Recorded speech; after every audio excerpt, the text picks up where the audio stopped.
training as a whole, especially particularly on the erg. Like I really love the erg. It's something that the athletes I work with, it's helping them actually learn how to use it and Yep. learn how to push themselves and actually, maximize it rather than a lot of narratives where no one likes the erg and we don't erg and they only erg on bad weather days and test days versus the erg is actually a incredibly integral part of your training. Like you got to get better on it to get faster and you got to put in the work.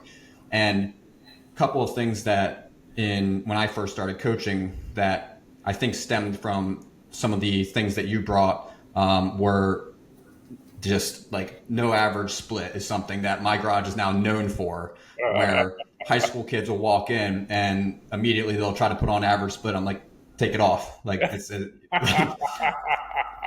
you want average split, pull the same split every single stroke for 40 minutes. And that's kind of those are little things that have literally been with me since I first started college coaching, and just talk about the erg, talk about utilizing it, training with it, how you feel like it factors into rowing performance. And again, this is an area that I definitely want to dive into and I'm really passionate about, and I would love to hear your thoughts. Right. Well, I think the erg is scary because it's so good at measuring you. It's very good, and there's very few excuses you can make about it. Even on the water, you can say, there's a headwind. I got waked. It was just, there was the current was off today or something. The erg, the weather can make a difference. If it's cold out, you can feel a lot better on the erg than when it's hot. But it's a pretty unequivocal measure of what you're able to do that day. But by the same token, I think because it's such a good measure, I think it's a really nice tool for developing confidence. I think it's all about developing confidence. And in and amongst that, you're also developing strength and you're realizing what you can do. But most of it's confidence.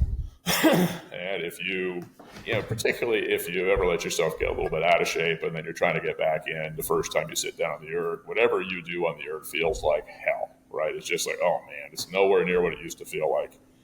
But what's interesting is the very next day, if you sit down and do that same piece, it's already going to feel better. And the next day, it's going to feel better again and again and again. And you can't tell me that you're making physiological gains that quickly, one day to the next to the next. You're probably getting more and more tired in a lot of respects. But whatever the neurological, psychological combination is, you're getting used to it again. And you're remembering that you're okay. And you're realizing that, as terrible as that was, I finished it. Hey, I can go a little faster. Look at that. I'm already a little bit better. And you start feeling better about yourself, and you start feeling stronger, and you start feeling more competent on the erg. So I think used correctly, it's a confidence builder more than anything else. And I think that's probably something that one of the major things that Chris Clark was really good with his freshman teams. And it was an eye-opener for me. It was not the way we had trained in college. The erg was a relatively new thing when I was in college. It's weird to say that, but it hadn't been around that long. At least the concept too. Maybe 8 or 10 years at most. So learning how to use that in a way, and not they had ergs before, but they weren't as consistent. It wasn't as, for lack of a better term, scientific in a way. So, one of the things that Chris was very good with, so let's say you're in a 10K cycle, you're doing 10K tests throughout the fall, and you're trying to get faster on those 10Ks.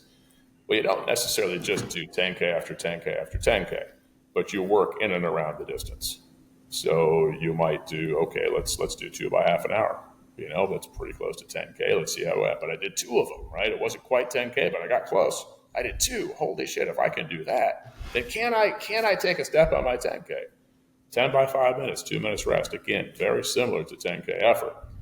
And all of these things are sort of, it's a little bit of a change of pace. You can say, well, it's been a while since I've done this workout. Let's see what I can do with it. And there's parts of it that are easier. 10 by 5, you get a break every 5 minutes, right? And that's kind of nice. It's also 50 minutes of work, which is a pretty damn slow 10K. I mean, you're going a lot further than 10K. But all of that kind of working in and around that distance to then come back to your test distance and say, okay, with the preparation I've done since the last 10K, what can I do now? And it's, I think I made this analogy up, and I still like it. To me, getting faster on the erg over a distance is a little bit like you have light posts in a line that are extending into the fog, into the dark fog. And when when you're standing at one light post, you really can't see the next one. But if you hang on to it and stretch, and you just, you're stretched towards the next one, and maybe you let go of the one you're at, you're still close enough, you can see the glow, you can start to see the glow of the next one. And to me, that's like going about one split faster than you have. If you're trying to jump more than a split, you're getting lost in that dark fog, and the terror sets in. And even if you're capable, you're certainly capable of going faster than that. But your subconscious is going to take over. Your self-protection is going to take over. If you're trying to do more than that one light post on any given test, good luck. It'll feel good for about the first third, and then you'll start to question it. And then you'll convince yourself there's no effing way you can possibly keep going. Whereas if you can see the glow of that light post, doesn't mean you're going to make it, but you have a chance. You have a chance, right? Because you've taken a measurable step. Now, let's say you do make it. Boom, you've grabbed that light post. Hey, I just pulled my PR. I've got a new light post. Okay, now you can step beyond. You can start to look towards that next one. And that's very much a mental game. Very much so. But it also, again, it kind of feeds back into that building confidence. And in and around, you're doing a lot of work on the erg, for sure. So it is physiological. But the focus really is trying to train your head to be able to take those next steps. And a corollary, and I've said this for a long time, I love it when we do a test or we do a workout and the team knocks it out of the park, where it's 99, 100% guys just nail it, just kill it. Okay, good. They were ready for this. Maybe I didn't ask for enough, but that's fantastic. You learn the most about athletes, and I think athletes learn the most about themselves when they're having the bad day, when they're going for a step and it's not happening, and they know it's not happening. It's not going to happen. And then the question is, what can you do? How close can you stay? Nothing about that piece is making you happy. When you finish it, that score is not going to make you happy. It's not going to rank you where you want to be. Can you stay within a reasonable distance of what you were trying to hit? And that's hard. That's really, we all just want to give up, right? Fuck this. I don't want to do I don't want to do this anymore. But when you can get to a place where you can keep it within a split, when you can stay, and a split's a little bit arbitrary, but it works, right? Whatever the distance is, keep it within a split of what your PR is. That's a pretty good bad piece, right? That's a passable piece. You let it go beyond that, it was either a really bad day, a lot of things were stacked against you, or you really weren't there. And to me, I equate that to, you have a practice with 3 even 8s, you're doing whatever you're doing, and one of them falls off the face of the earth, right? That's the guy on the erg who can't keep it within a split, right? You're like, well, shit, it's not happening. And all of a sudden, it's not happening becomes, we are gone. We're just gone. So it all kind of ties together, and it really, I do want to see what guys do on their bad days, because everybody has bad days. And like it or not, as much as you set your team up, to be successful and have a good day on race day, you're asking 8 guys, 9 guys, if you include the coxswain, which I try to do. You're asking 9 guys to have a great day at the same time. And the chances of that happening aren't great. They're not great.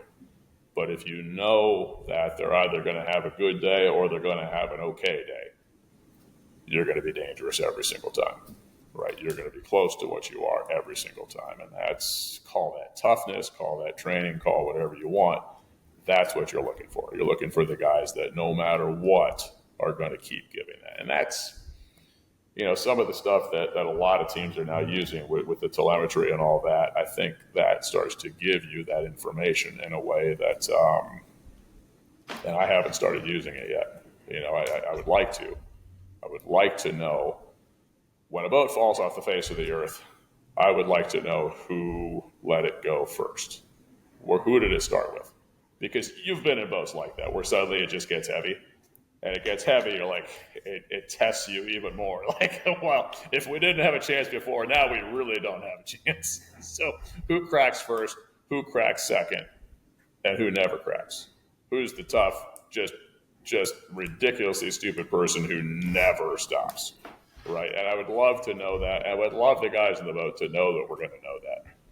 And I don't know if I'm allowed to do this sort of thing anymore. I would love to post that information in the locker room after practice. You want to know what happened up piece number 4? Here's the information right here, and everybody's going to see it, right? Because that would change. That would make rowing in a boat just as scary as rowing the Erg, I would think, if not more so. I got off topic. No, I love that.